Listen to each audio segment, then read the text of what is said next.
We are now going to have the keynote address of Professor Veena Nagral, which we have postponed for the second day. She'll be talking on vernacular theatre modernities in Bombay Deccan, 1850 to 1930, print as limits of democratization. Over to you, Veena ma'am.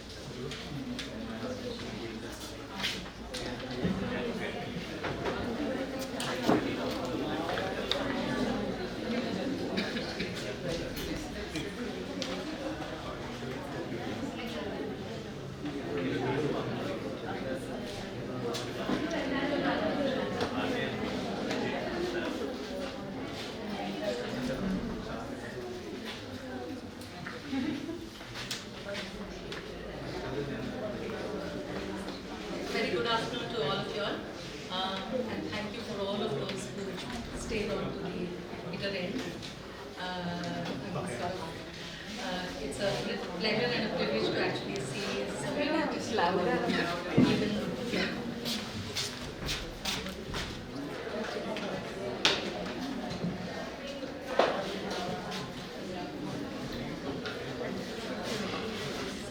it's yeah. Is this better?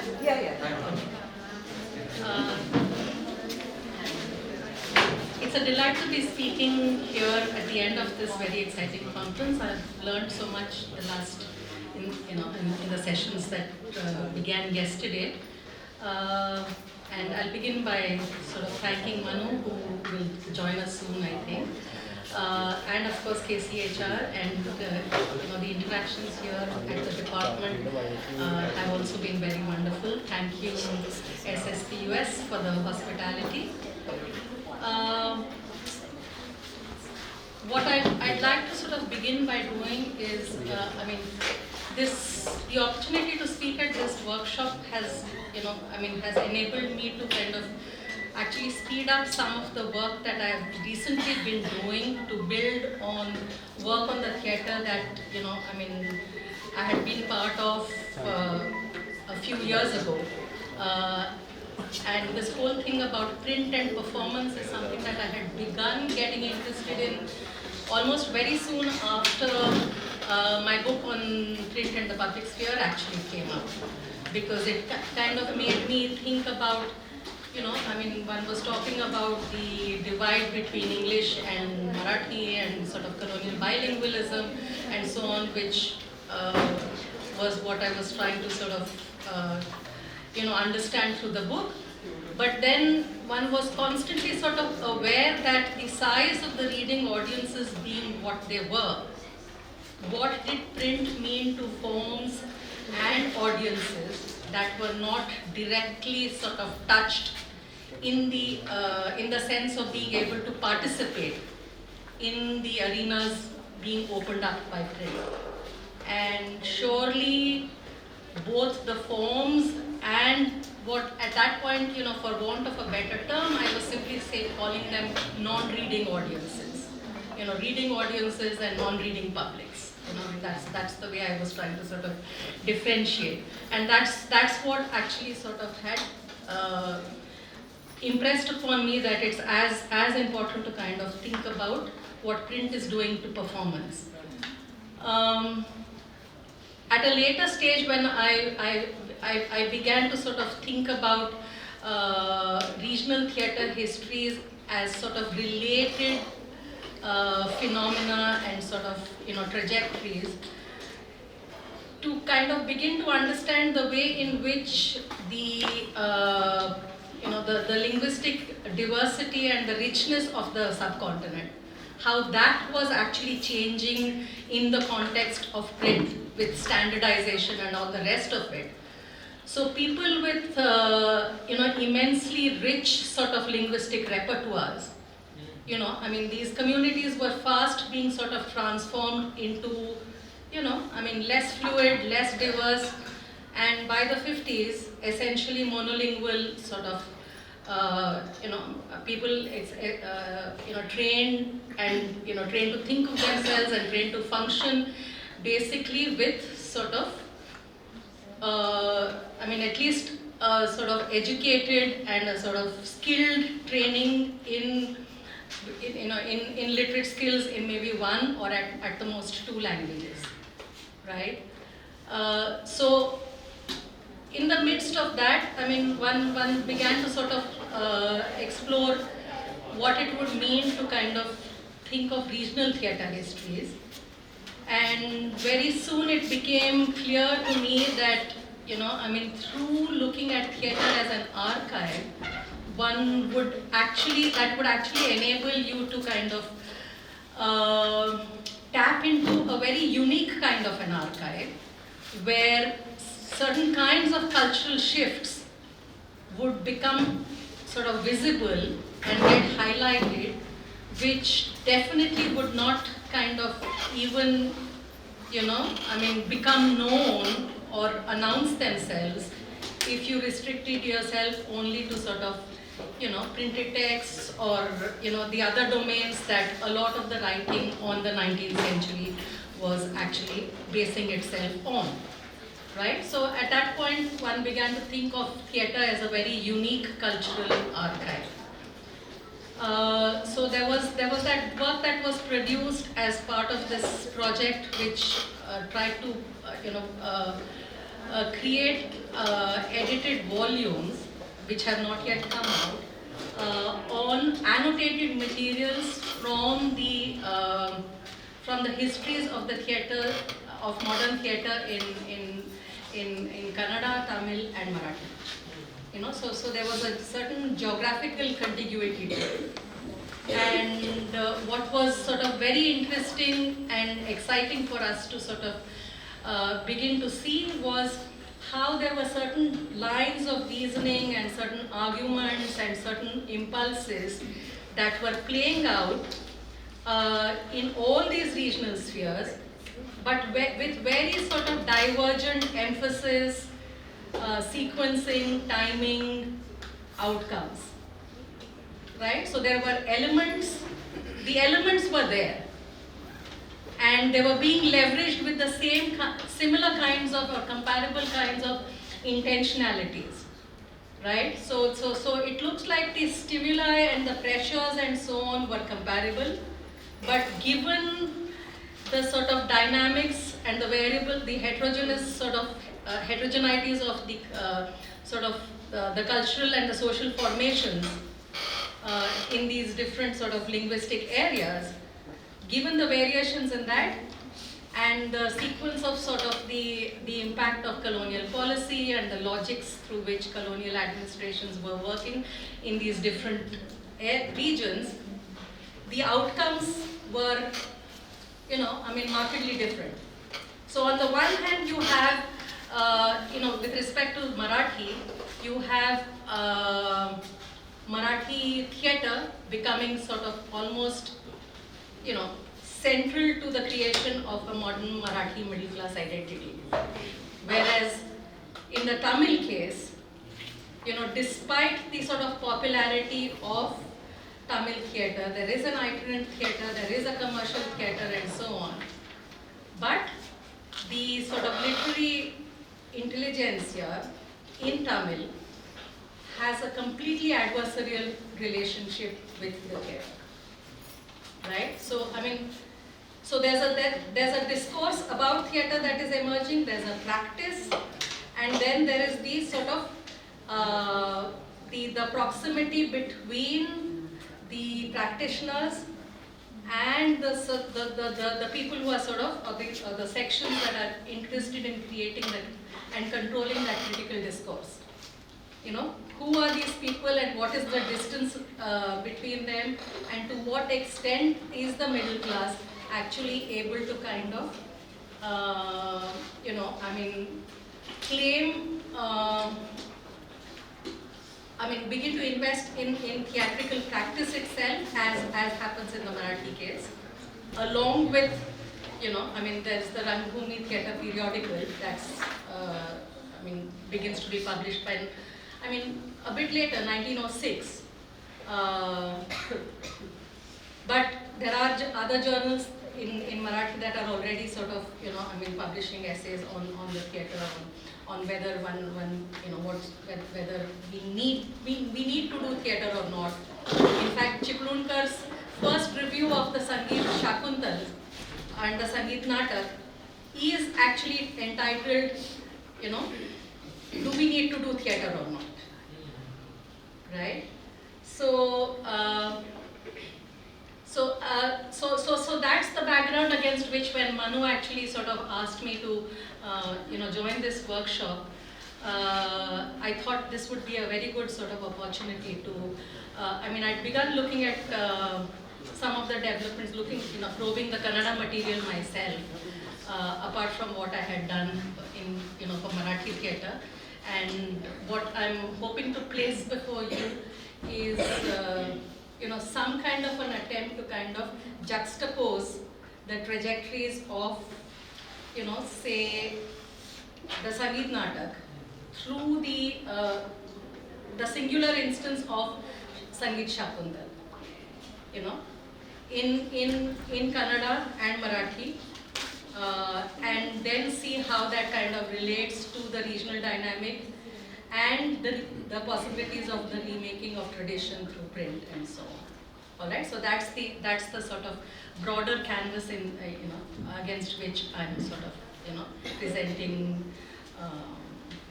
what I have put down over here.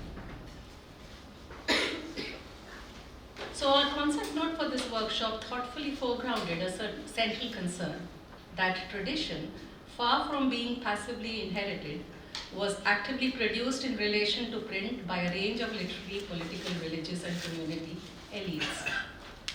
Print in this framing emerges not merely as a means of transmission, but as a generative site, where tradition was discovered, invented, redefined, and refashioned.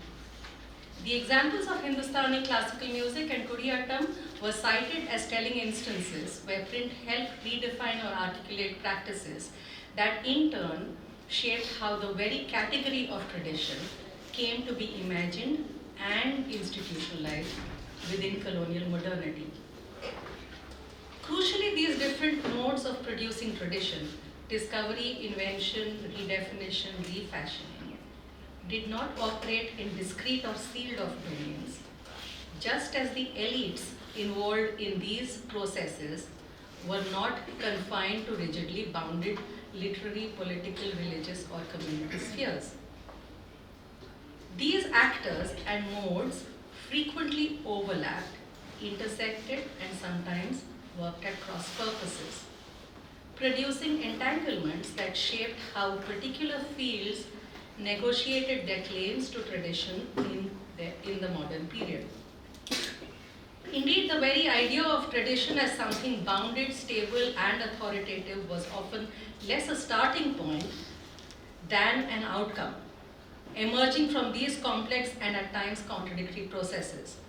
In this sense, the act of producing tradition was simultaneously a means of instituting cultural authority and a way of managing the instability that such authority inevitably confronted.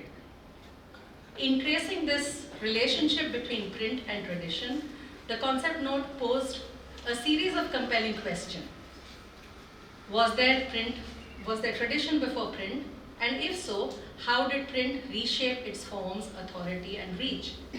As print moved through a deeply stratified sectarian and polyglot society, did it unsettle older territorial and cultural imaginaries, or consolidate them under radically new rubrics of standardization?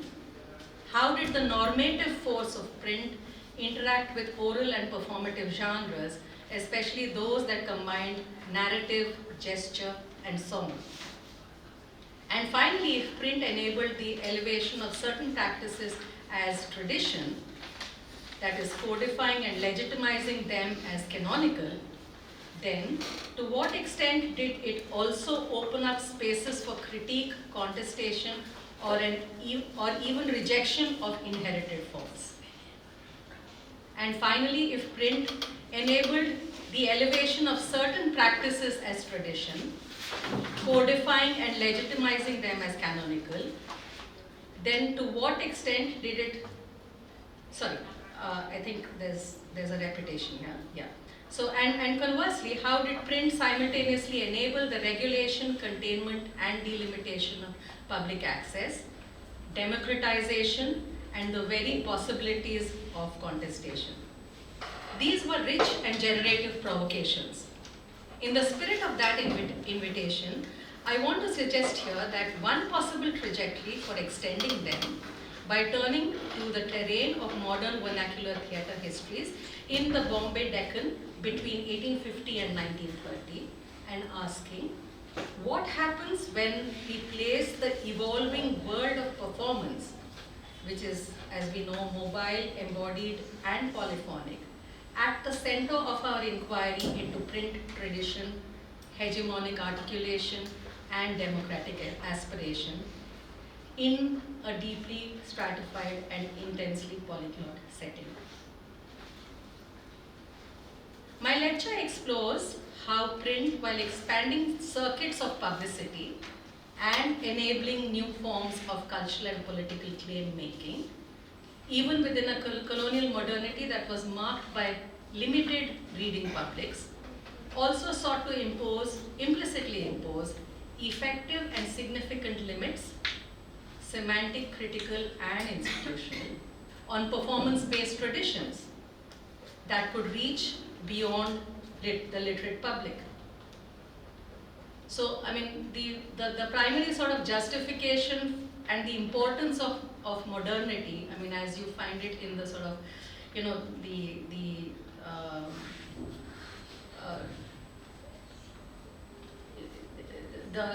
publications that are coming out of, say, Elphinstone School, both in Gujarati and Marathi and so on, the primary metaphor is Dhyan Prasaran, right? So if it's about extending the light of modernity, you know,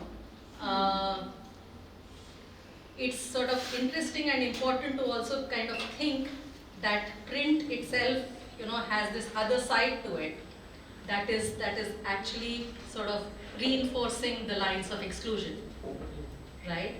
And does the sort of the size of the reading audience, I mean, that clearly sort of, you know, leaves it imprint on the sort of mental makeup of that intelligentsia, right? But it also sort of teaches them or sort of signals to them many important sort of lessons about perhaps how that position can be maintained or the advantages deriving out of that sort of, you know, minuscule minority elitist status, right? So Dhyan Prasaran was the metaphor, but, you know, I mean, can we conclude from it that, you know, the whole project of actually sort of delivering what print promised was a claim and an interest that the new intellectual groups were, you know, I mean, actually committed to, right? So,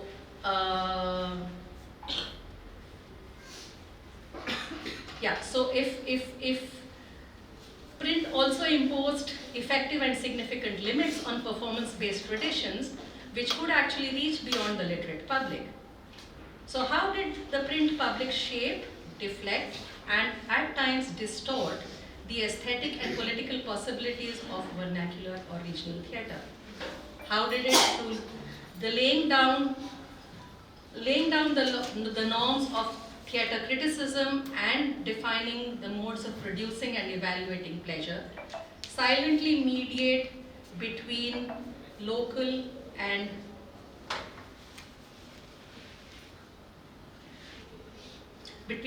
cultural vocabularies and emergent nationalist imaginaries?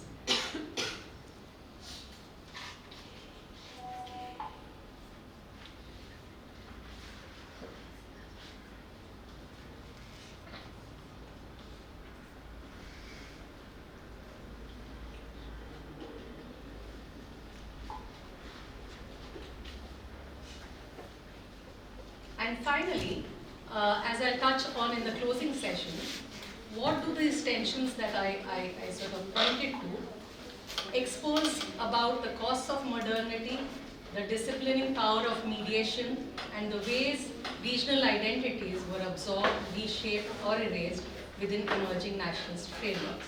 That's the theme that I return to in the final section of my presentation. But let me sort of first say a little more on print and performance as entangled archives.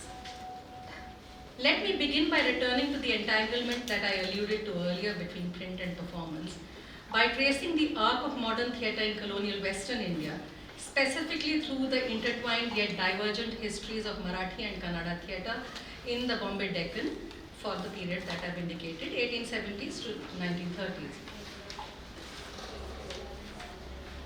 At the outset, I mean, it's useful to sort of remember that print in colonial South Asia was never merely a medium of reproduction. Scholarship on the emergence of the colonial public sphere, especially around newly standardizing regional languages, has shown how print reshaped what counted as knowledge, redefined textual genres and access, reordered literary hierarchies, recalibrated linguistic value, and transformed the relationship between caste, education, and cultural authorship. Emerging within a context of regulated educational minimalism in the colonial context, caste stratified literacies and dense multilingualism, print bore a dual legacy. It expanded formal access to public discourse while consolidating new forms of exclusion. These tensions played out vividly on the stage. Theatre as a mobile, embodied and popular form, as we know, actually predated print in both reach and resonance. But from the mid-19th century onwards, theatre became increasingly entangled in print-driven infrastructure, from its interface with state regulation and governance through print, to the publication of play texts and reviews, and the rise of theatre journals and personal memoirs, etc. This interdependence was not incidental. It reshaped how genres were codified, how audiences were imagined, how the authority of actors, patrons, critics, and even the colonial state was staged, negotiated, and contested.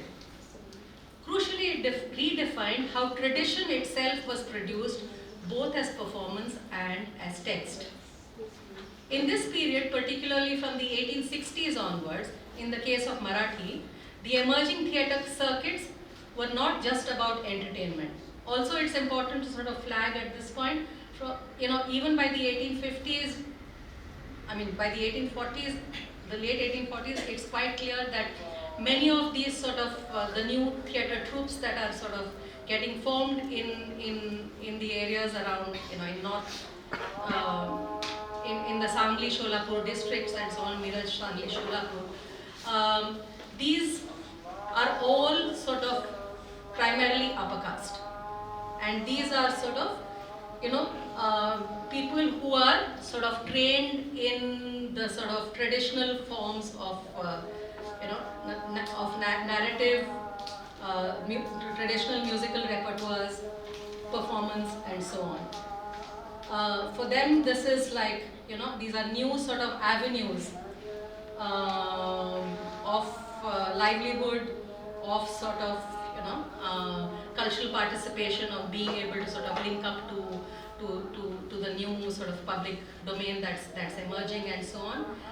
And what's most interesting also is that the fact that they have to sort of travel to earn that livelihood, to staging shows from point to point. This is there is a very sort of concrete and important role that these theatre companies are actually playing that I think has been completely sort of not been thought about and acknowledged.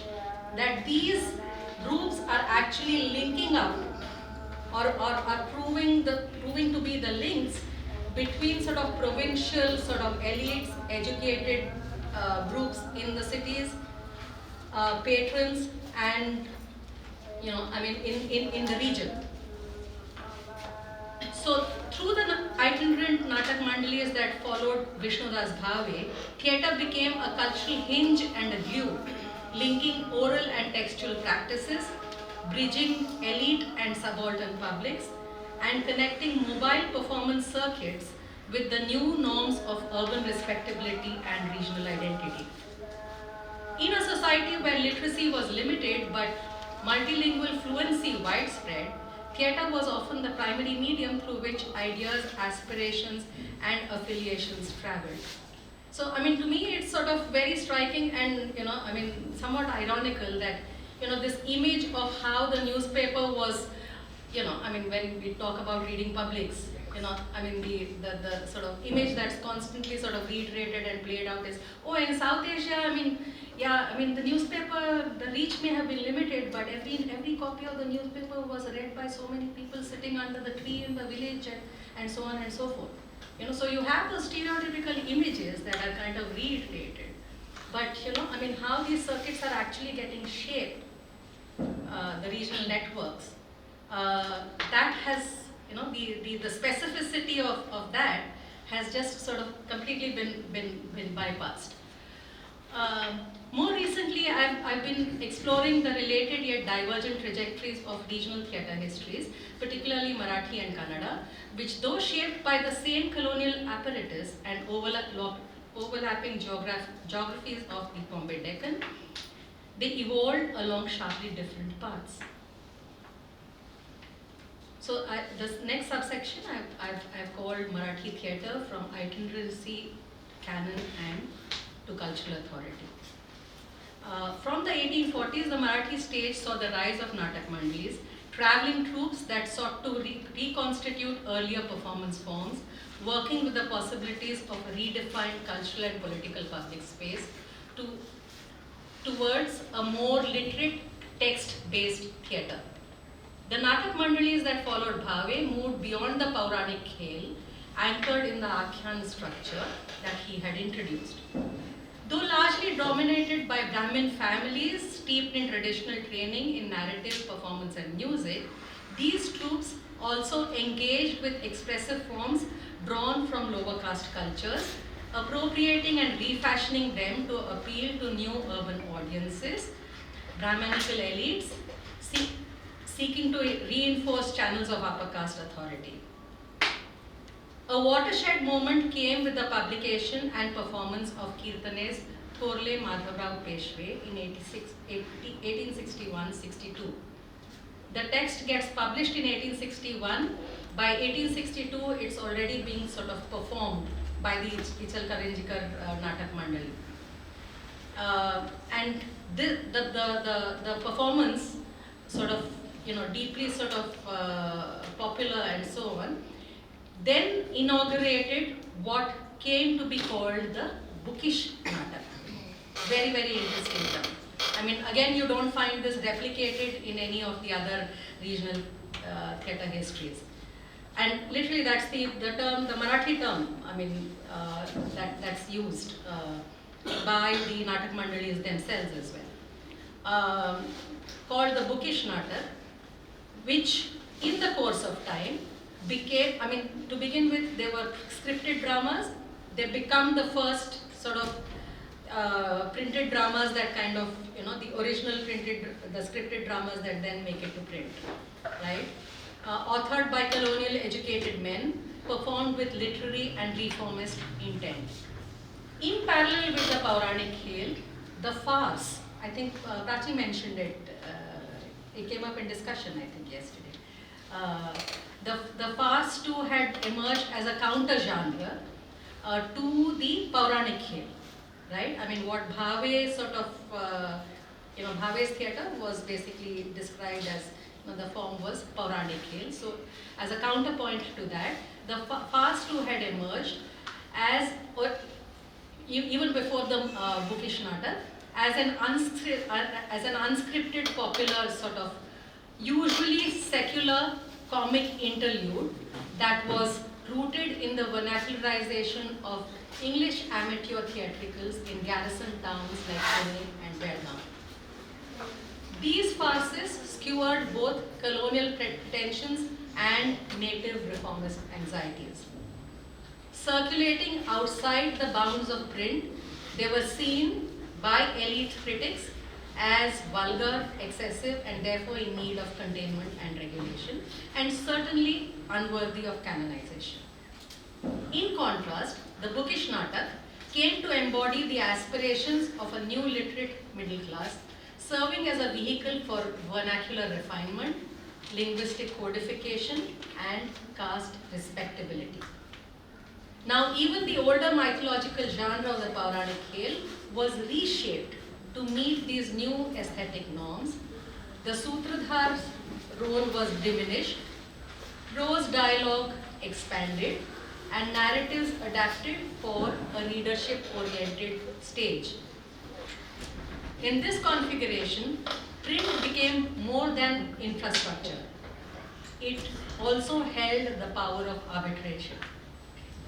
It established the terms of cultural legitimacy, defining genres, regulating taste, and anchoring the authority of the Marathi theatrical public within a Brahmanical nationalist horizon. I move on to the next subsection on Kannada theatre.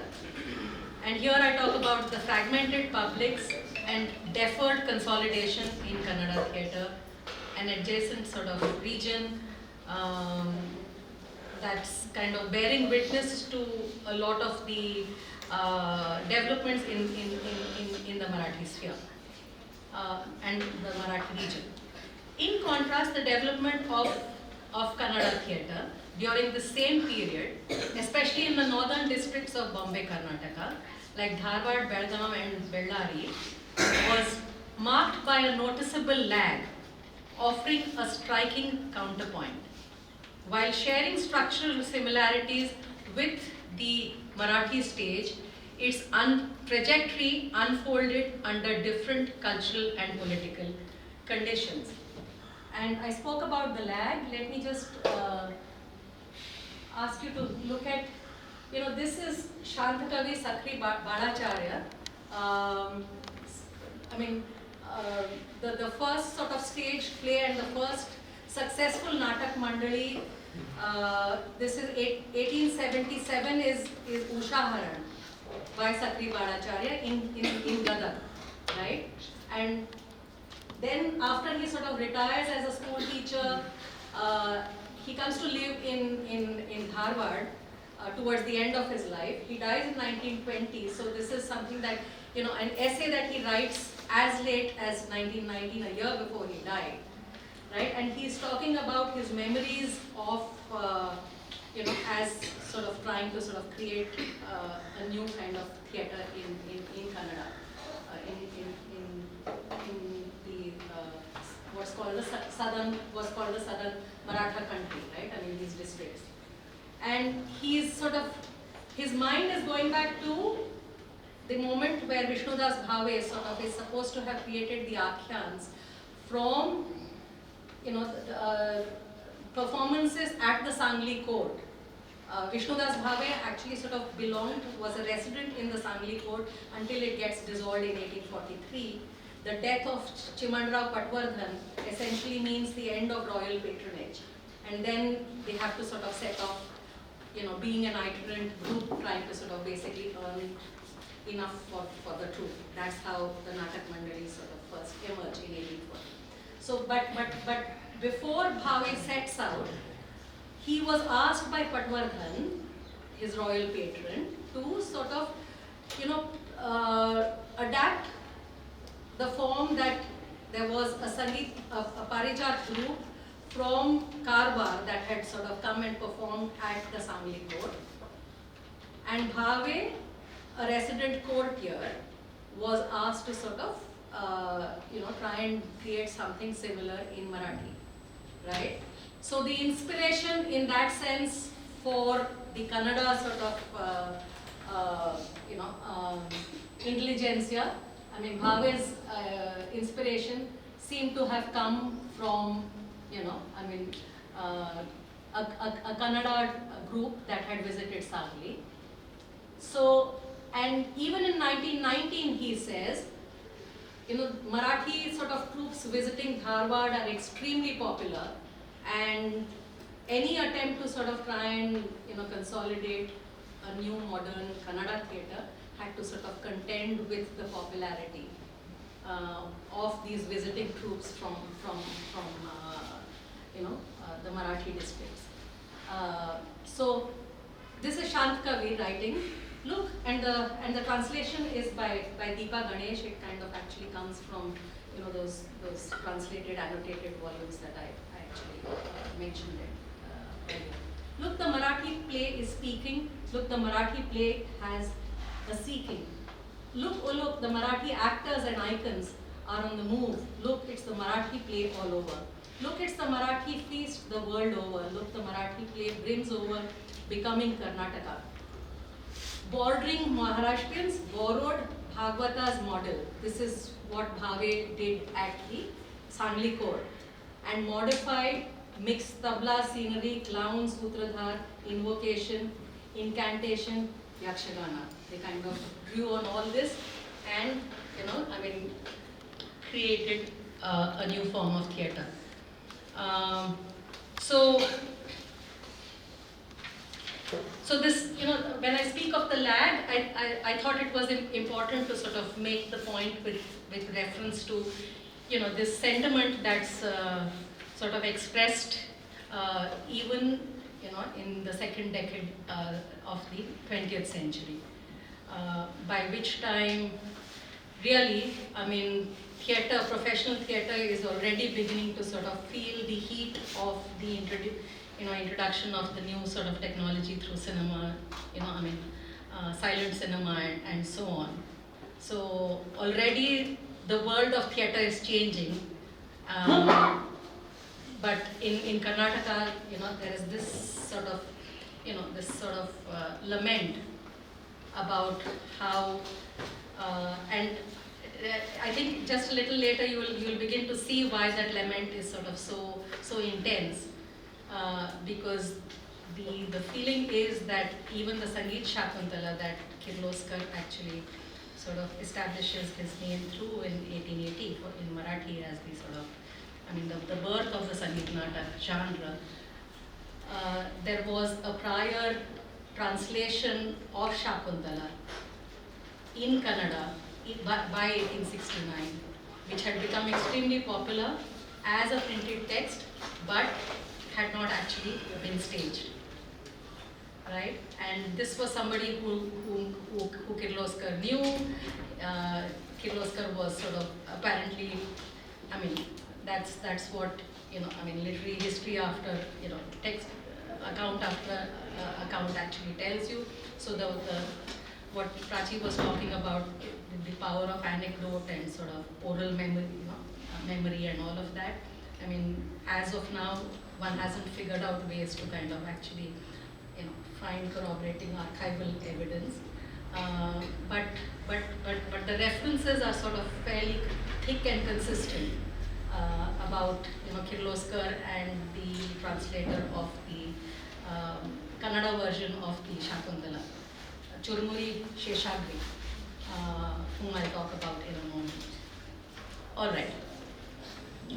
In the Kannada sphere too, performance drew on both grammatical and subaltern sources, but Kannada theatre developed in proximity to and often in contestation with the hegemony of Marathi traditional forms.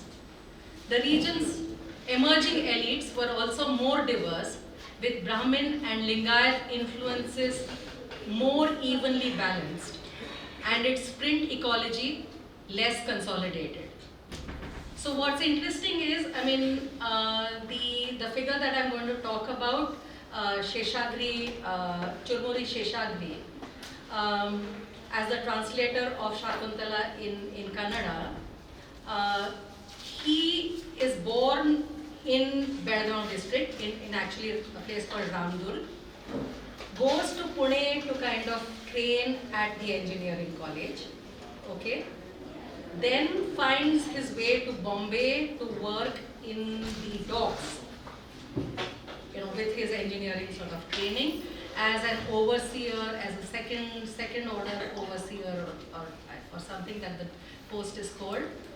And while in employment in Bombay, in 1869, he translates the Shakuntala, and it's published within a couple of months in Bombay by the government press. Okay, but in the space of the next few years, sometime in the later 70s, I think, there is a Lingayat sort of intellectual whose name, interestingly, in all the Kannada material, he gets referred to as Deputy Chennabasappa, right?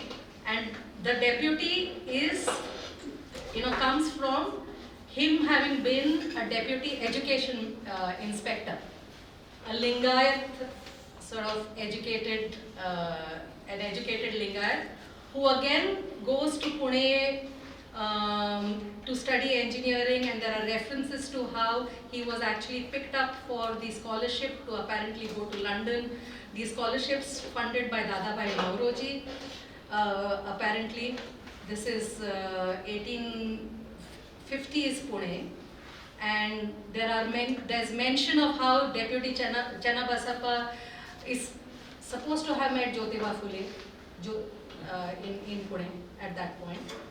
So, and when the opportunity to sort of go to England on that scholarship falls through, he makes his way back to Dharwad, first to Belgaum. He has sort of,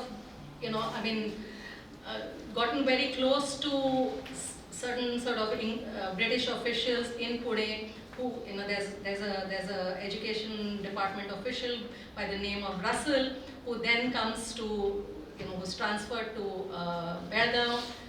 He brings in Deputy Chennabasappa as his assistant, and therefore he becomes an assistant education inspector shortly after that. And Deputy Chennabasappa is the person who then sort of, and what one should be mindful of is the sort of identification of Brahmin, educated Brahmins in North Karnataka to basically align culturally with Marathi sort of networks and elites, right? So clearly the route for any Lingayat, who had access to colonial education. I mean, it's interesting that the taking up the cause for Kannada, first comes from the Lingayat sort of groups in North Karnataka. So the push for, creating Kannada schools in these districts in the Bombay Presidency comes from people like Deputy Chennabasappa, and therefore he's like, he's almost an iconic figure. I mean, revered as sort of this very committed sort of official and something of a hero and so on. The reason for this, long detour is Sheshagri, the translator of Kalidas, from Bombay. Once that text is actually sort of published in Bombay, he gets posted to Sindh. So Sheshagri Rao sends his family back to Dharwad, goes to Sindh, by himself. Doesn't take too well to the environment there, falls ill, is looked after by some very kind soul. Very soon he is able to kind of negotiate a transfer back to Dharwad, and Deputy Chennabasappa at that point is looking for sort of educated Kannadigas to bring back to sort of the Dharwad, Gadag, Belgaum area. So, I mean, that moment is almost sort of, similar and very akin to the early sort of alliance that you have between, say, Brahmin students at the Pune school and Kule, for example. You remember that, Prachi here will be familiar with Bhavalkar's sort of autobiography, where he mentions the early alliance between Kule and the students of the Pune school, where because the students of the Pune school had kind of, asked for a modification of how the Dakshina fund was going to be used. They had actually been outcast in Pune city, and it was Kule who provides the escort to these Brahmin students to actually reach the Vishrambag Wada venue, where a public debate, centering on this controversy about how this act of transgression by the Pune school Brahmin students would then be sort of looked upon. So this early moment of alliance between Brahmins and sort of a figure like Kule in 1820s Pune, that moment, these initiatives by this Lingayat official seems to be playing out around the 1860s in North Karnataka, right? So the caste dynamics being very different in North Karnataka and in Pune, I think that is also something that one has to sort of bear in mind in thinking about this very different trajectory that of the cultural dynamics between these two adjacent regions. As a result, I suggest that this different trajectory helps explain why, despite some early experimentation and what is described retrospectively in the polite and not so polite laments of Kannada literary and theatre historians, what they describe as the head start that Kannada playwrights had demonstrated. And despite all of this, Kannada theatre did not consolidate around a single canonical genre the way Marathi theatre did with the Sangeet Natak in 1880. All this, I think, plays out is very starkly visible in the fate of Shakuntala. A Kannada version of the Sanskrit classic, translated by Sheshagiri Rao, was printed in Bombay in 1869. More than a decade before Kirloskar's famed Sangeet Shakuntalam was written, staged and published in 1880. There are strong indications that the Kannada version was popular as a text and circulated widely. Yet it wasn't staged until 1905 by the Bharat Kaloteja Karnataka Mandali of Dharwad, a theatre group made up of educated Kannadigas, including lawyers and railway employees. I think Manu may have found it interesting to hear of that. They described themselves as an amateur group, reflecting the intellectual initiatives emerging in North Karnataka at the time. Despite being prolific and having a noteworthy impact, the company had folded within a decade. The play never inaugurated a genre, never consolidated a sustained public, nor did it become the symbolic foundation for the further course of Kannada theatre in the way Kirloskar's Shakuntala did for Marathi. By contrast, Sangeet Shakuntalam, which premiered in Pune in 1880, did far more than adapt Kalidasa for a new audience. Over time, it became a genre-defining event, combining Sanskritic narrative, operatic structure, and a rich vernacular musicality. Performed by classically trained Hindustani musicians, often as female impersonators, it reframed both the aesthetics of theatre and the social codes of gendered respectability, as lower caste musical forms such as the Lavani were recoded as symbols of modern taste.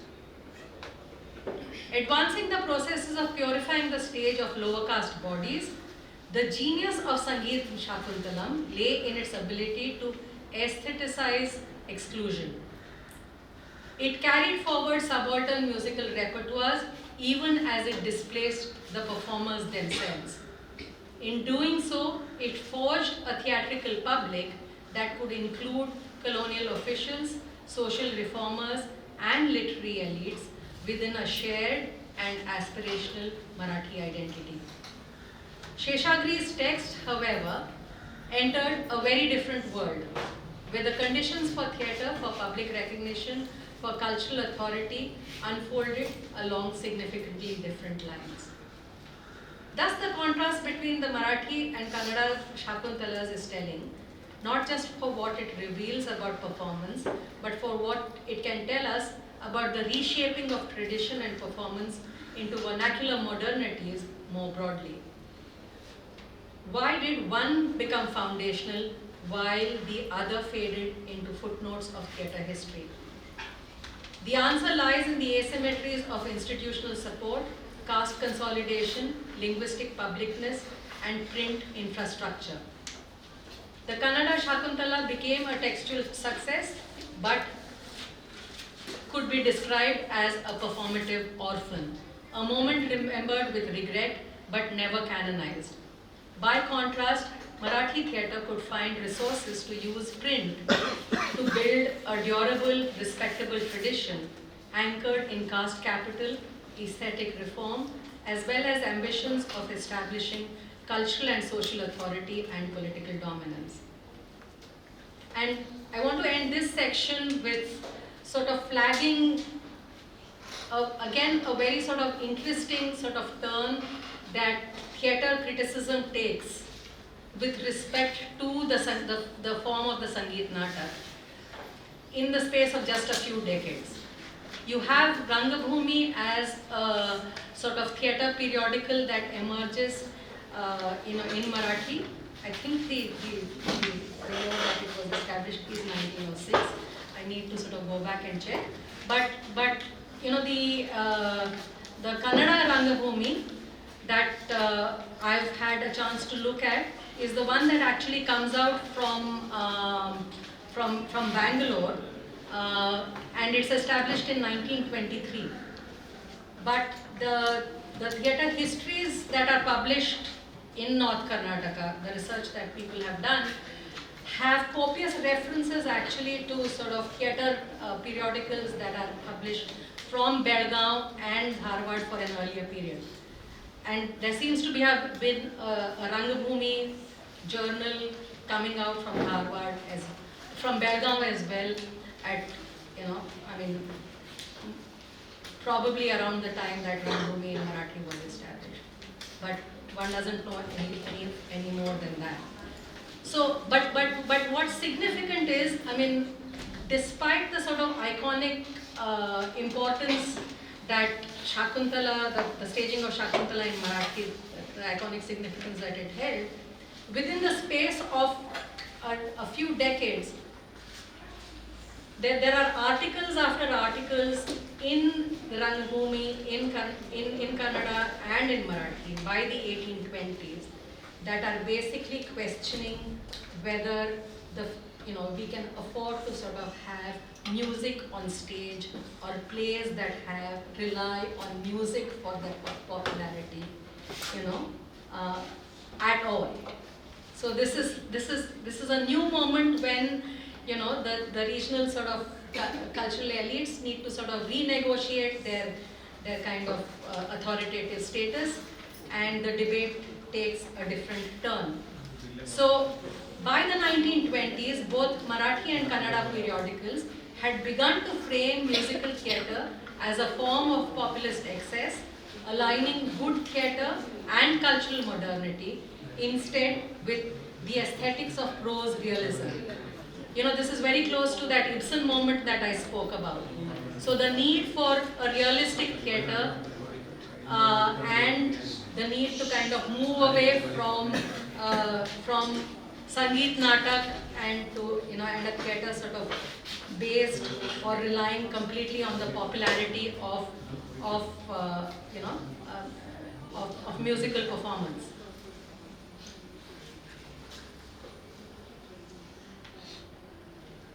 So through these interventions, through the theatre periodicals, the other element that is a constant sort of refrain in the theatre debates of this period is the need, and this is again tied to the question of realism.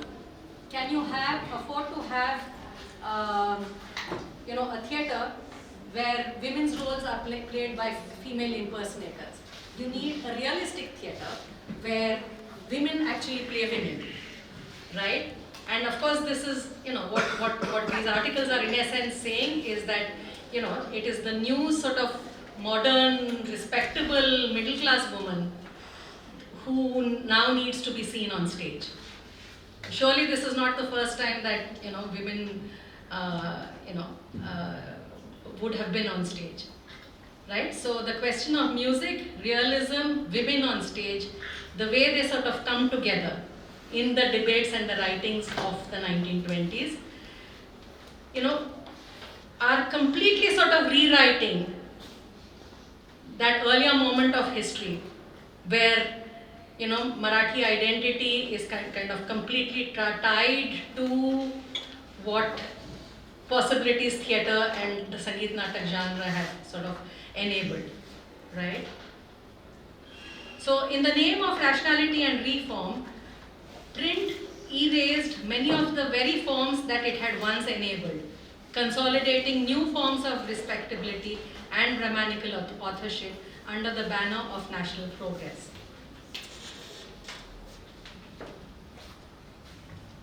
All right, so I hope what I've been able to sort of convey through what I've said so far was to emphasize how that the theatre was never just a stage, it was an archive of cultural aspiration and contestation. Print was not just a neutral record, it was a force that shaped, selected, and sometimes silenced.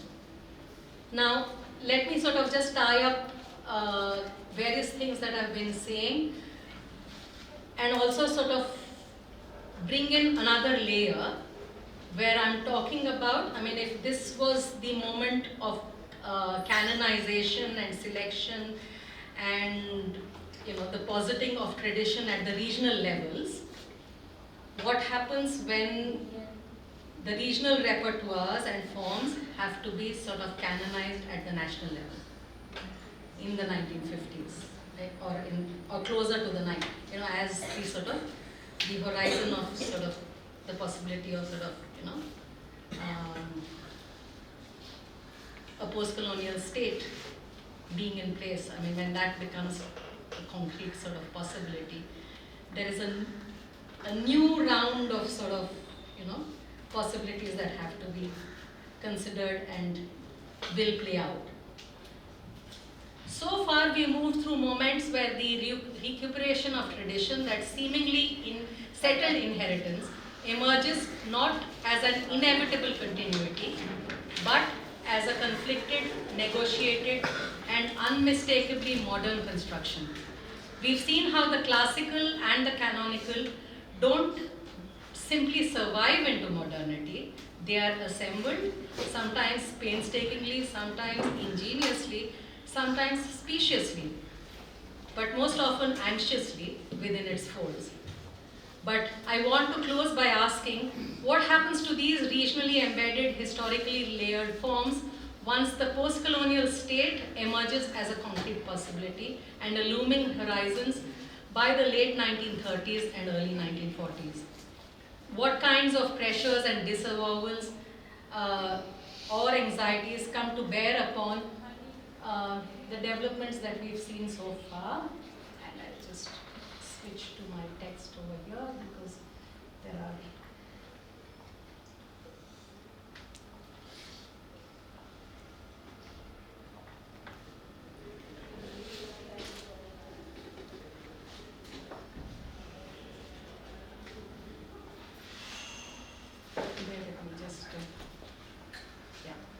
So, what kinds of pressures, disavowals, or anxieties come to bear upon them, especially as the promises of self-rule, collide with the contingencies and claims of reform and the looming transformation and compulsions of statecraft.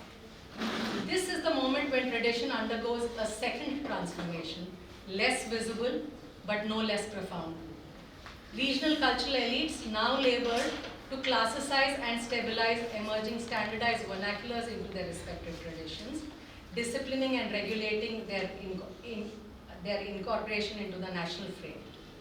The unruly multiplicities of regional forms and practices were absorbed through a second-order process of selection, elevation, and canonization, so that they could be reframed as appropriate to a centralized national classical order. Here for me, it's always been sort of a very interesting question. There's so much that's been written about, the sort of journey and the transformation of Sadar into Bharatanatyam. Kathak, which doesn't have a sort of temple ritual sort of association, that too becomes elevated as a classical genre, right? There's a courtly sort of link to that. Yes? The Lavani, seems to have like no chance of it ever being considered for, elevation to a classical status. So, how are these, what are these sort of assumptions and the thinking that kind of actually, goes through this process through which the canon of sort of your classical forms of music, dance, and literature and so on are getting settled at this point.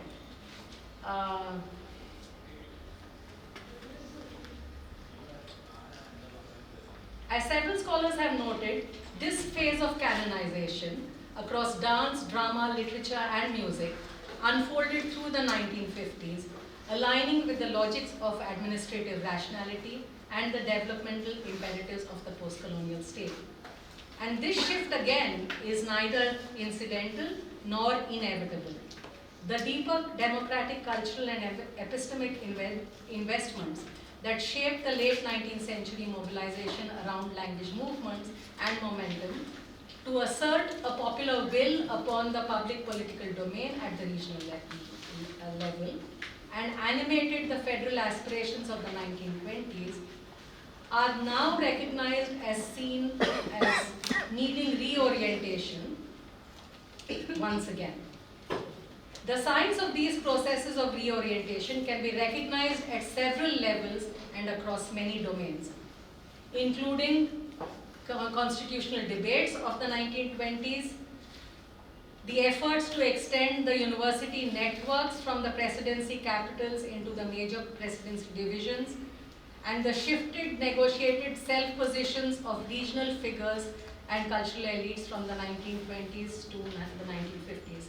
I have another paper where I talk about what I've called the long history of sort of linguistic reorganization.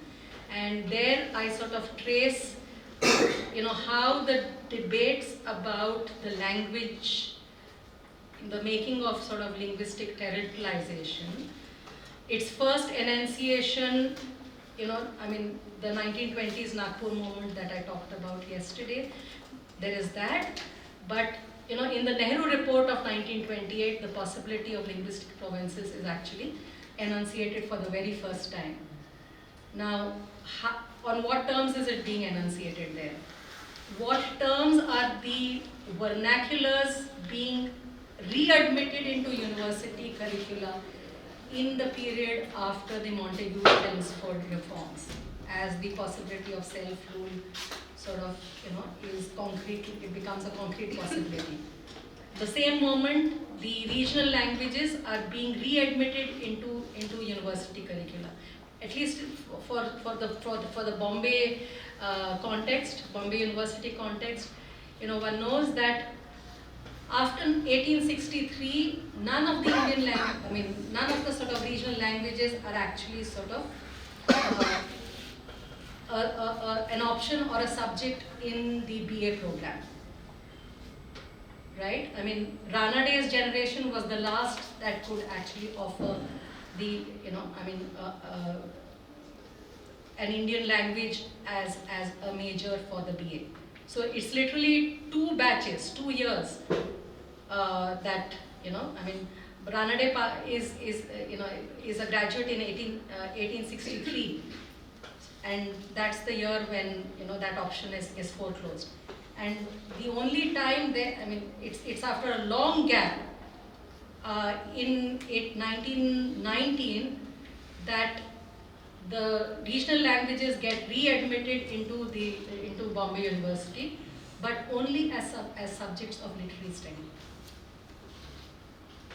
Right? I mean, the whole debate about whether this can be the language of instruction, all of that, and the need to kind of create a regional knowledge and a regional sort of a corpus about, a knowledge corpus about the region through the regional languages. All those debates have been set aside, right?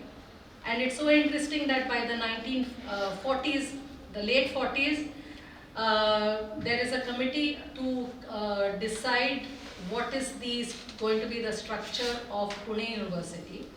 That has been debated from the 1920s onwards, right?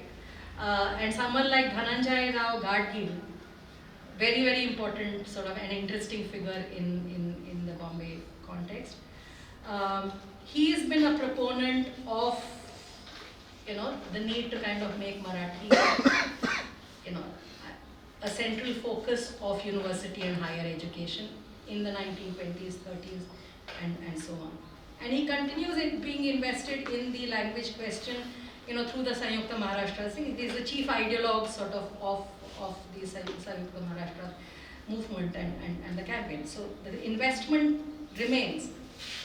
But in 1948, when the report of this commission for the committee for what the curricula and the structure of instruction in Pune University is going to be, Gadgil is actually one of the sort of main signatories to a recommendation that instruction in Pune University cannot be in Marathi, it has to be in English. And very interestingly, the testimonies to that committee show that the only sort of groups that were advocating for education in Pune University through Marathi at that point are the Muslim groups of Pune. Right? So the shifting sort of positions of native elites, so these shifts are being sort of built up layer by layer across domains, and it's very interesting to sort of see this as parts of a jigsaw puzzle that are being gradually put in place without, this is not a conspiracy theory, but there are patterns to be seen. And there are sort of directions in which these patterns are kind of, being advanced. And there are certain kinds of outcomes in place by the 1950s. The point is whether, in what ways do we want to acknowledge these, and how we may connect these gaps.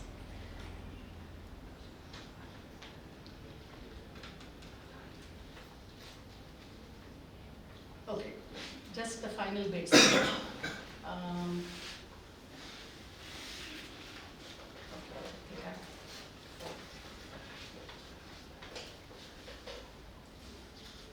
So this arc of shifting gears from the 1920s to the 1960s comes into sharp focus with the 1956 States Reorganization Commission.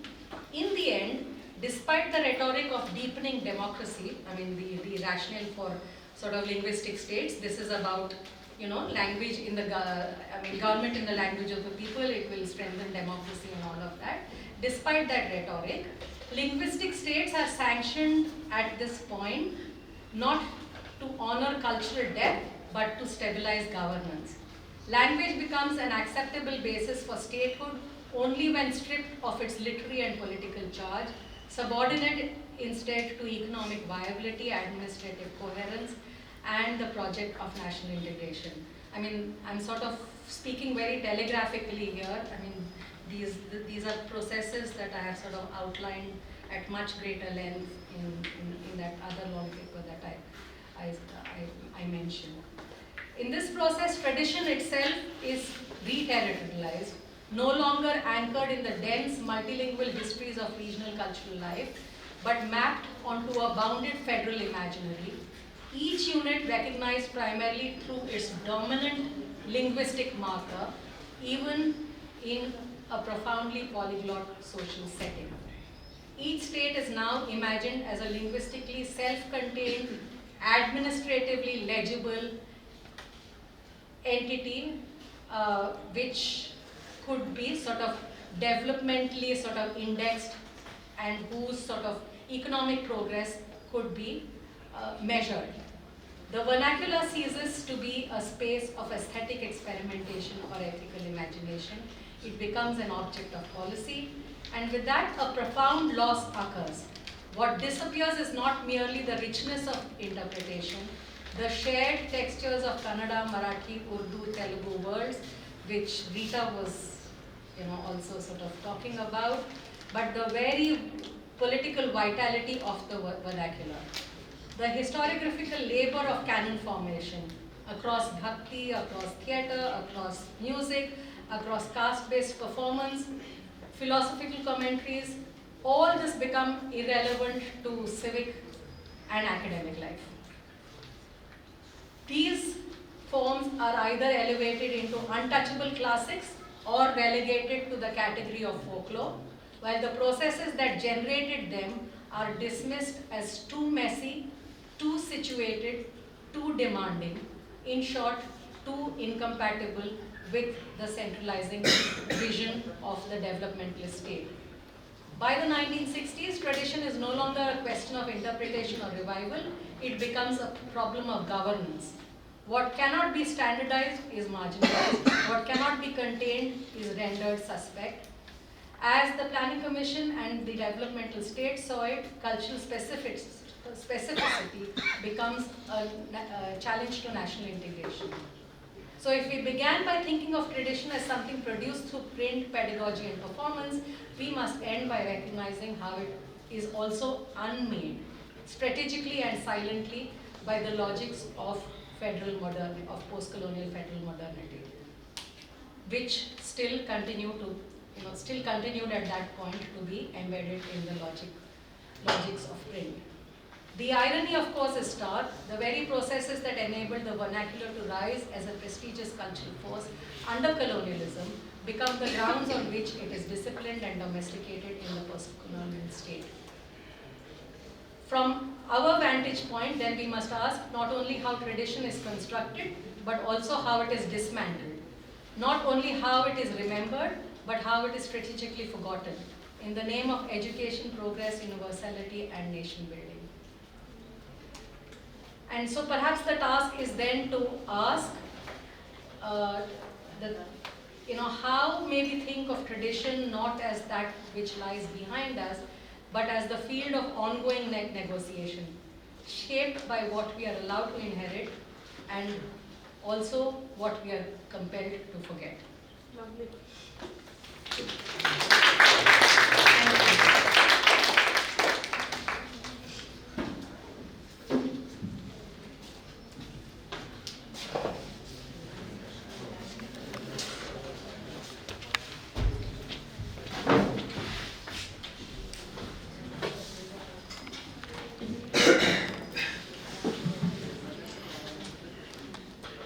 Thank you very much, Professor Veena. It was a wonderful presentation.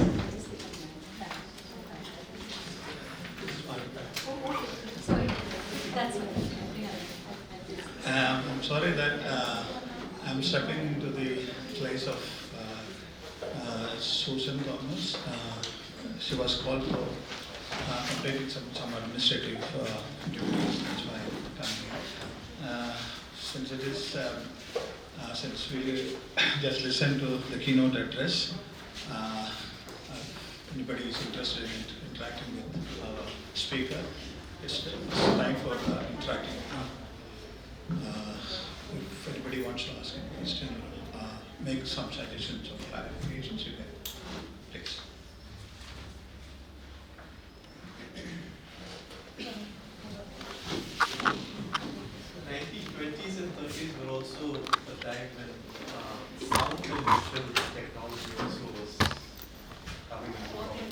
sound.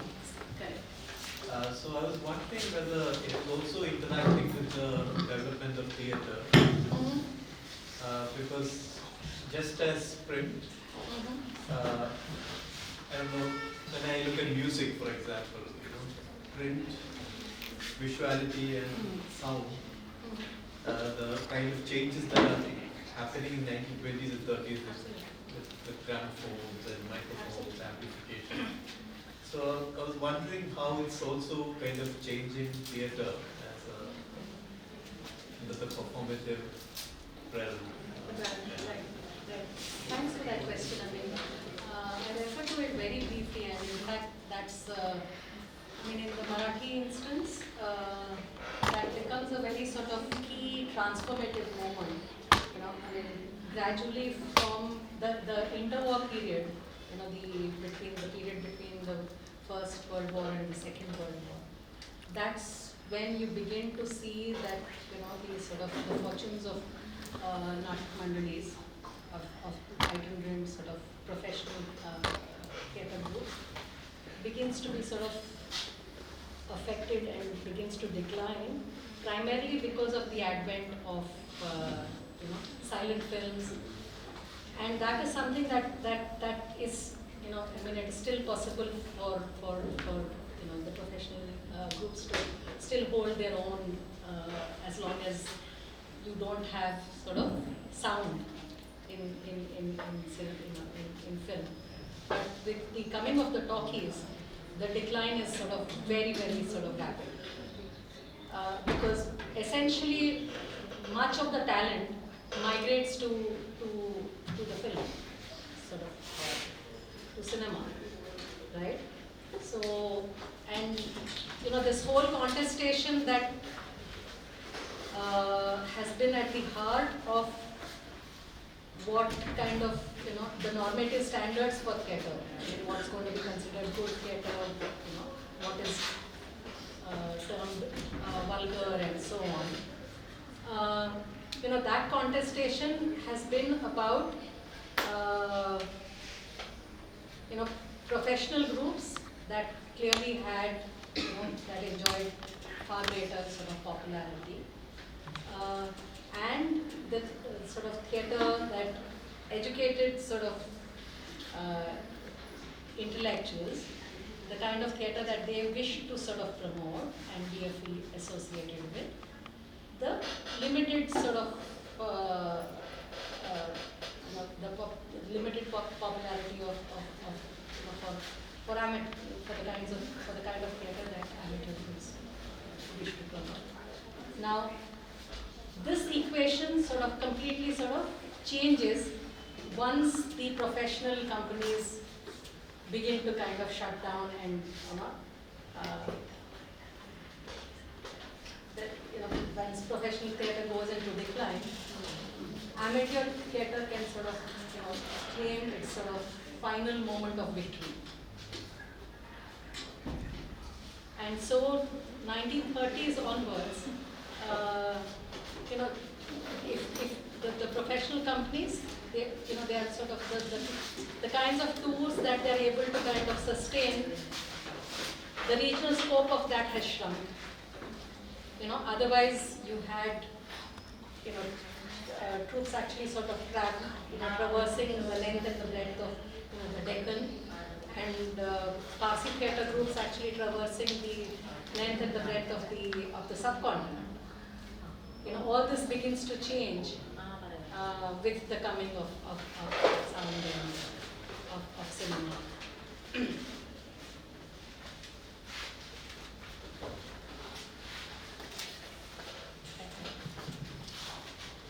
So I have, of course, a lot of questions and comments, sort of little things that I would like, but I'm not going to ask a lot of detailed things.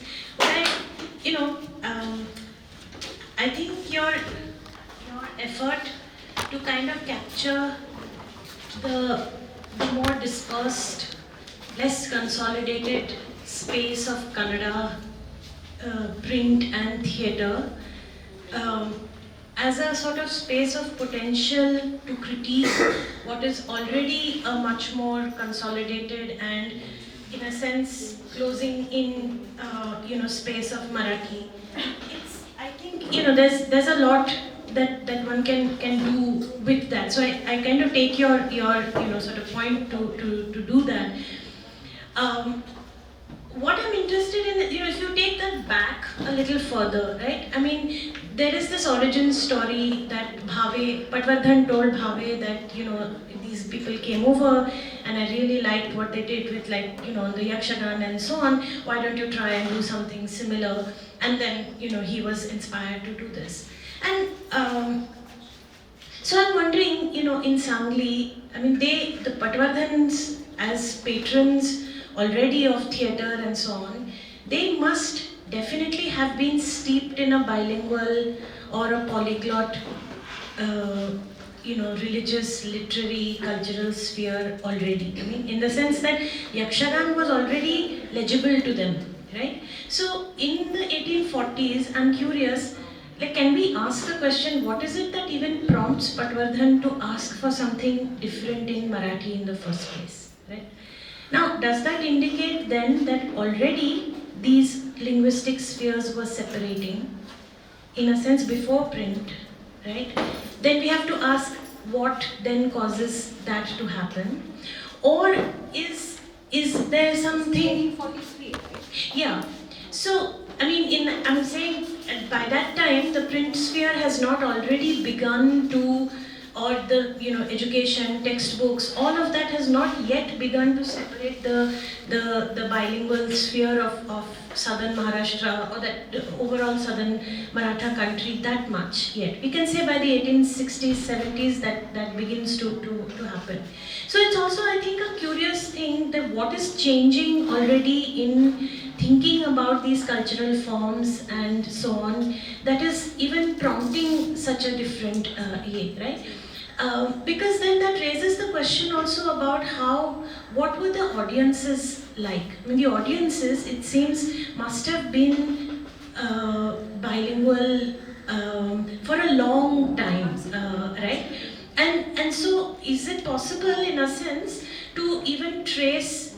I don't know if it is possible, but in terms of who the actors were or what the actual sort of history of participation in the performances that even say Mandalis coming from Pune down to southern Maharashtra or to northern Karnataka and so on. But are there traces of that bilingualism and resistance to these separate spheres that we can even trace through performances, through like responses to the Mandalis and so on? Because I mean, the idea that these are becoming Brahminical, these are closing off, these are becoming monolingual, these are closing off.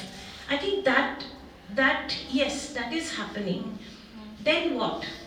I mean, is there a resistance to that in the archive, or are there other forms, that we can? I don't know. I mean, I guess my question is then what? A resistance to this monolingualism, or even this sort of what shall we say, disciplining of taste and aesthetics and so on.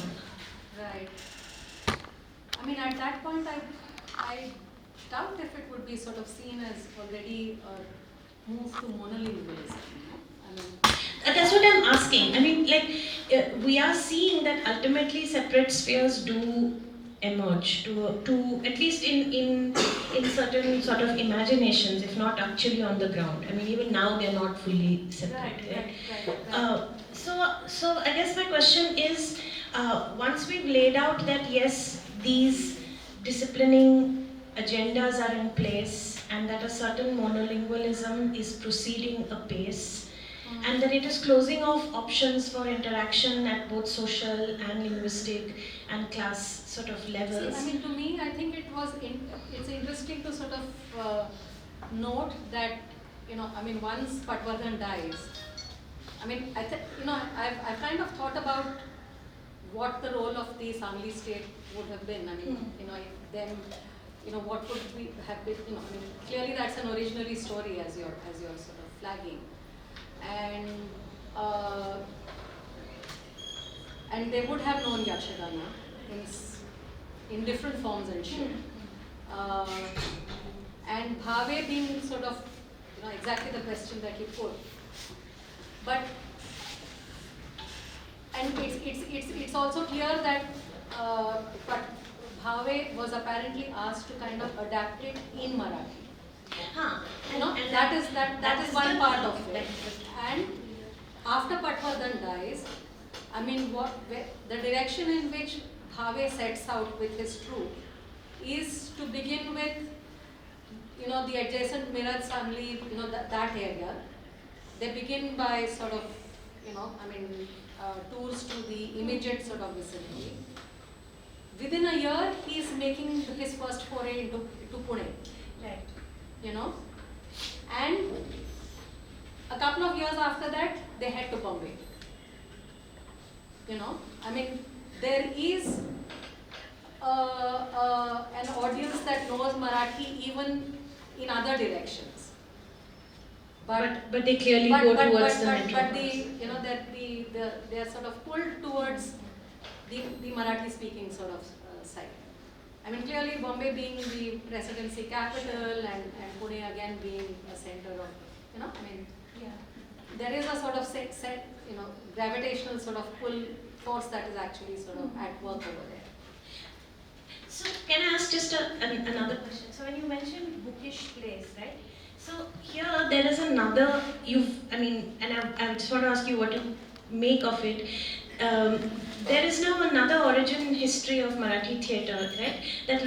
That insists that actually Tritiya Ratna, Jyotiba Phule's Tritiya Ratna should be considered the first Marathi play, and that the history of Marathi theatre should, forget Kirloskar because he came long after, and if we are talking bookish plays, then we have to think about Tritiya Ratna as that, which also was not, at least we don't have a record of its performance, right?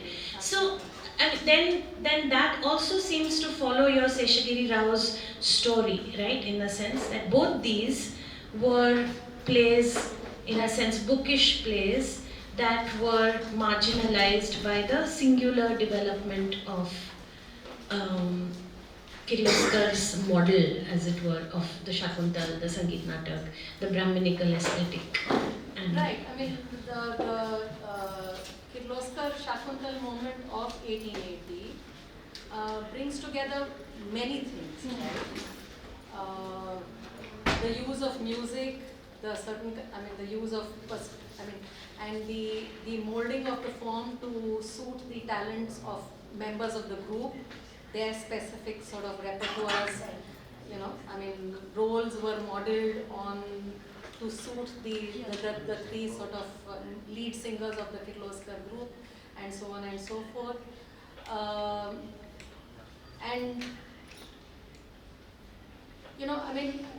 So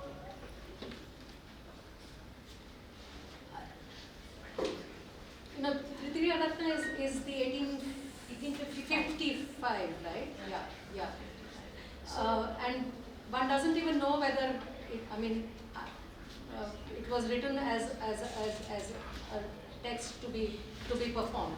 Yeah, it is written as a play, but there is no record of its performance. I think G.P. Deshpande is the first one to say that rather than Kirloskar, the story of Marathi theatre has to start from Phule proper, because even Bhave is within the traditional sort of space. The modern play begins with, and it sort of, a lot of people in Pune roll their eyes at this saying it was never performed. And no, that's fine. That it wasn't performed, I don't think is not the test. the- Is right. not the Correct. litmus test at all. Correct. Whether there was a sort of alternative sort of tradition that could kind of, see itself as, trying to advance a different kind of alternative tradition. That would be, that would be interesting whether one could make that case. That's why I was thinking that maybe that juxtaposition would add to your point about Seshagiri Rao's marginalization also. Contrast the two and see how Except that, I mean, sociologically, there would be sort of very, very different correct. Yeah. locations, no? So, Phule's text, its antecedents or its sort of affinities would have to be traced with other sort of efforts. Yeah. And other genres and other sort of things. I don't know whether the contrast would be. It's worth exploring. Yeah, no. I mean, it definitely needs to be sort of thought of more seriously. I mean, what does Titiya Ratna actually represent? Yeah. Agreed. Soumya.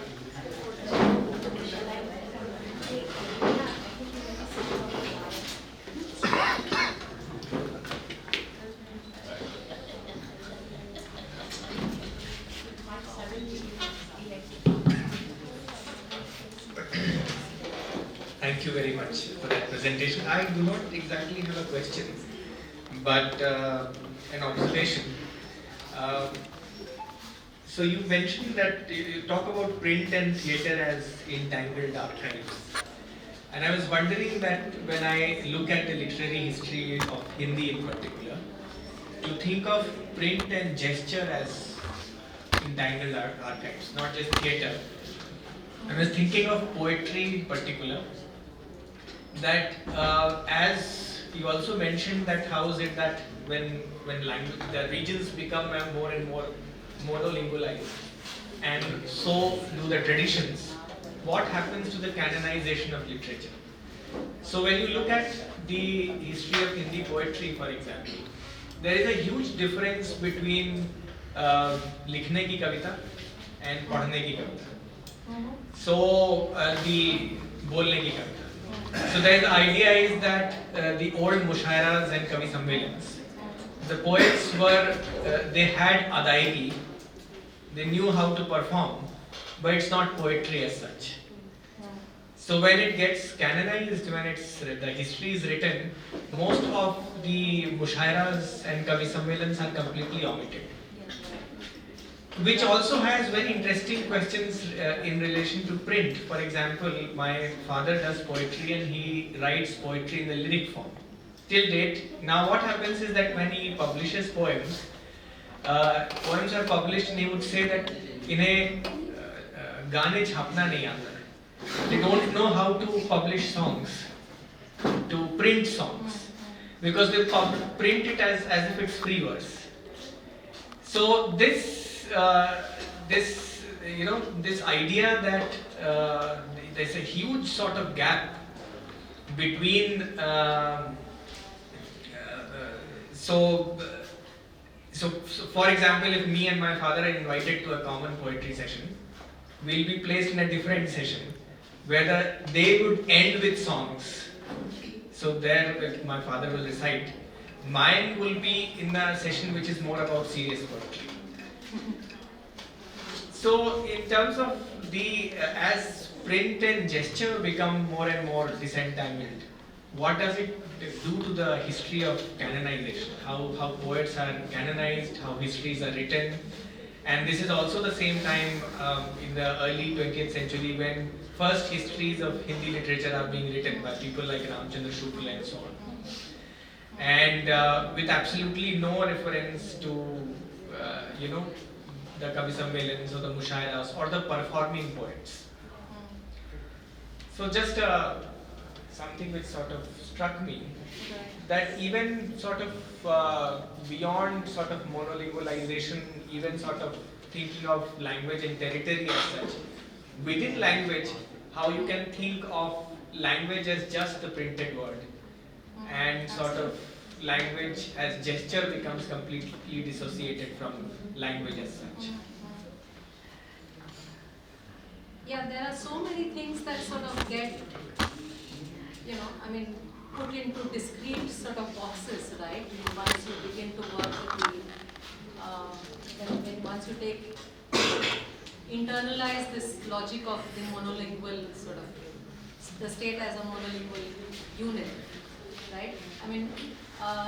I have a friend who's kind of worked on Kerala legislative debates of even the 50s who was kind of saying to me that, I mean, a lot of that material I simply can't read because, it's actually sort of printed, half in Tamil and half in something else, and only about 1/3 of it is in Malayalam. And this was a time when there were no translations, nothing is available. I mean, those records and those debates are, people spoke in these languages in the legislative assembly. It's recorded in Tamil and it's recorded in some other language, and similarly, I mean,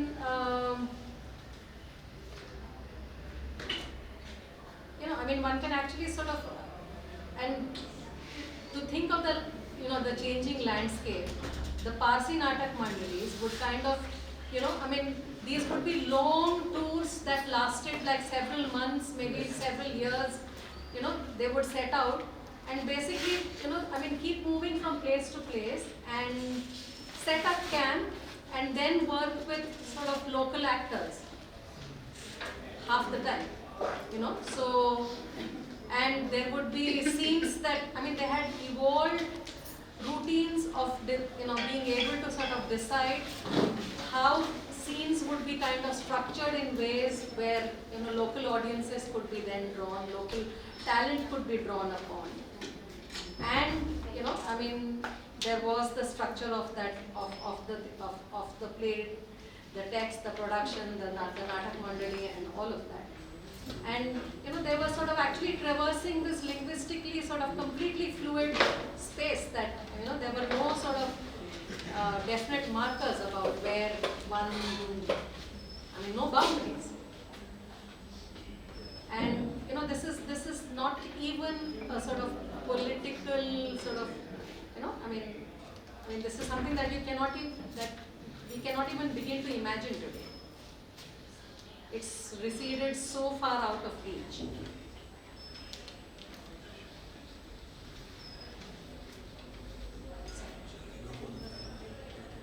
Yeah, sure. My grandmother used to be in the Natak in Babylon. And of course, just not be here. Like skills changing, so all the same. I used to Thank you once again. Before going to the final vote of thanks, we would like to, I would like to say one thing. As a token of appreciation to research scholars who were in the panel and welcome speech and expressing vote of thanks, we would like to work with books as a token of appreciation. I will distribute those books to our research scholars. I'll call students in the order in which they deliver their welcome speech. Remisa MK. Ramisa is not here. Okay. Somebody else Can come and collect for her.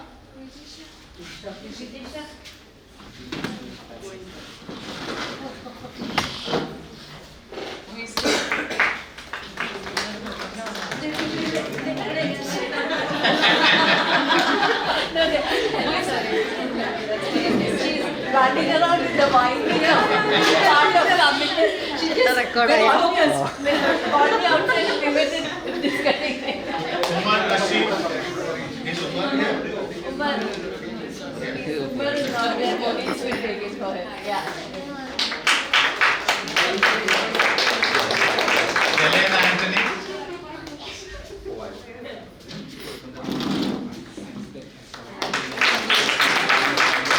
Swarna Suresh. Swarna is there. Yeah.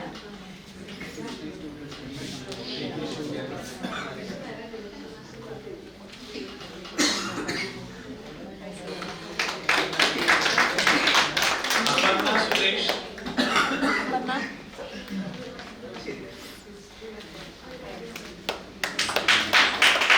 Ancheri George.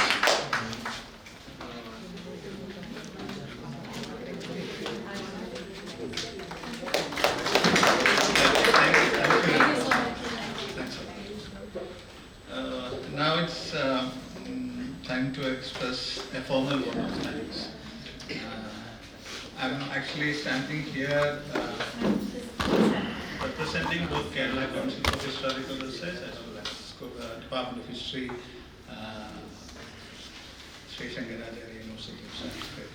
We have been spending 2 fruitful days and engaging with an important theme. And we began as, in our brochure you will see that it is titled Print and Tradition. And we will end with print as tradition. That was the structure of the brochure.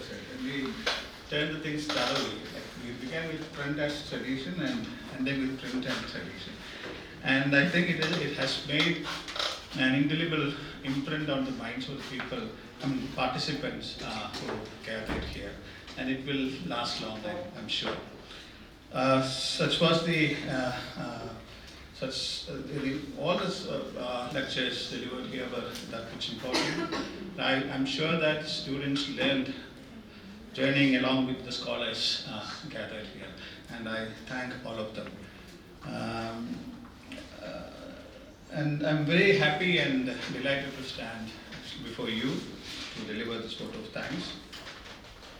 As you know, KCHR is actually not a big institution. It's a small organization trying to support historical research in Kerala. And we are right now moving from the old kind of history, disciplined history, to a kind of interdisciplinary history. We are also promoting all kinds of social science research right now, including archaeology and other things. So, as part of our academic interventions, we have several programs. One among them is Scholar in Residence program.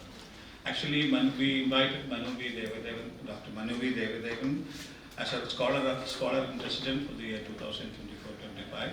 And this program, this 2 days workshop, is actually as part of the Scholar in Residence program. And when we were exploiting Manu Devadevan for the last 6 months. Actually, a Scholar in Residence comes and sits there and do the research in a period of 3 months. Either they write an article or finish their monograph and leave. That's the normal procedure happening in our institution. But this time we thought that we will exploit as much as we could. So we asked him to do a memorial lecture first, and which he did. He was the person who did the memorial lecture, Elankulam P.N. Kunjanpilla memorial lecture this year. Then we gave him a manuscript, which is called Madanga Leela, how the elephant has been treated in pre-modern period or something like that. It's a Sanskrit text, and he happily received it, and he's now completing the editing of Madanga Leela for us. And now he has organized a wonderful workshop, 2 days workshop for us. So I express our sincere thanks. On behalf of School of Social Department of History, I have 2 roles that actually I teach in a university department as well. The department where I teach is called School of Social Science. So it comes on behalf of Department of History, Sri Shankaracharya University, as well as Kerala Council for Historical Research. I express our sincere thanks to Manu V. Devadevan. And when he said that we can organize a workshop on print and tradition, I was thinking KCHR doesn't have an academic community in that way. There are only 2 or 3 academic persons who are involved in academic activities. Others are largely doing administrative support. So we don't have a community inside to receive such a lecture. So we normally conduct this kind of program in universities or colleges. And first I thought of contacting Susan Thomas, and I called her, as well as contacted Shiva. They were ready to do it. And actually, no, they were not ready there. They were very enthusiastic to do the work was over in the first call itself. And actually it reduced our work. Normally we take so much pain and passion to organize such a program. This time we were completely relaxing because we know that they have a proven track in organizing such programs. So thank you very much for accepting our call and actively organizing this program. One thing happened in between. Actually, we asked them whether they can organize this program. They said that we can, instead of organizing, we can collaborate the program.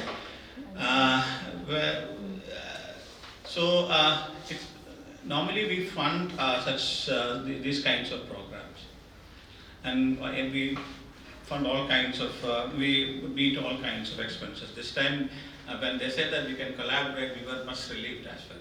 So they were, they were really spending for the program. So I once again thanks the department and the university for sharing the burden as well.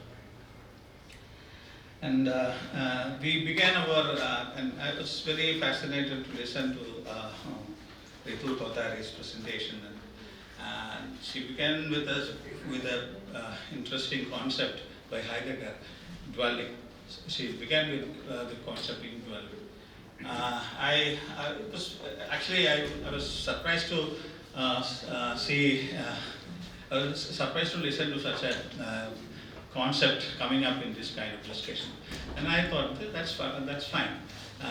We are not merely living in a place, rather we are engaging with the surroundings to create something different. So the Heideggerian concept of dwelling was very much fixed, and that was a wonderful beginning as well. So I'm not going to each and every presentation. Instead of that, interestingly, and again, when I was listening to Professor Naragale's speech, I was thinking of, she was saying that it is not, print is not merely a representation. It's not doing a representation, rather it is a creative space. She made a sentence like that. Actually, that is also very interesting. We know that when people began to talk about Deleuzian kind of arguments, they were into they were actually moving from representation to creativity, creative generative activity. And I thought that there is a continuity in that way as well. From indwelling, which is creating a completely different world, and again, finally, print as a side of creativity. So all came in an interesting way. That's what I felt. I thank Professor Veena Naragale, Professor Ritu Kothari, Dr. Umakant Mishra, Dr. Dinya Patel, Professor Pranchi Deshpande, Dr. John Thomas, Dr. Soumya Malavia, and Professor K.M. Shiba for the erudite lectures. Thank you. And the students, research scholars, my colleagues from KCH, all of them were working hard for the smooth conduct of the program. I thank all of them. And I also thank Professor N.J. Francis, Dr. Abhilash Malail, and again Susan Thomas for chairing sessions. And beyond all this, the participants who were actually actively engaging in the whole lecture, all presentations, and listening to the presentations, engaging in the discussions. And thank you very much for coming here and making this 2 days workshop a grand success. Thank you.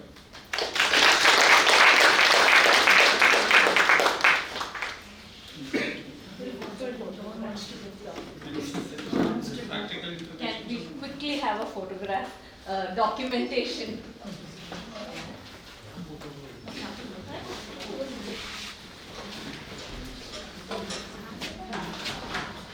Francis, Abhilash.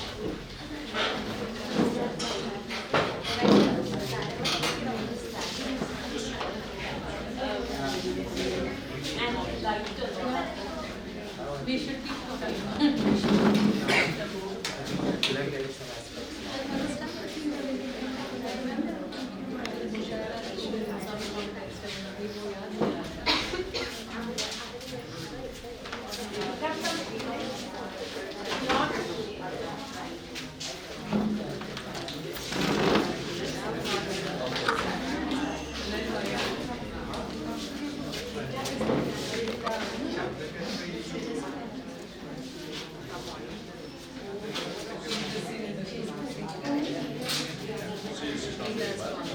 Manu is also missing. Yeah, Michael is also there. Maybe. Come.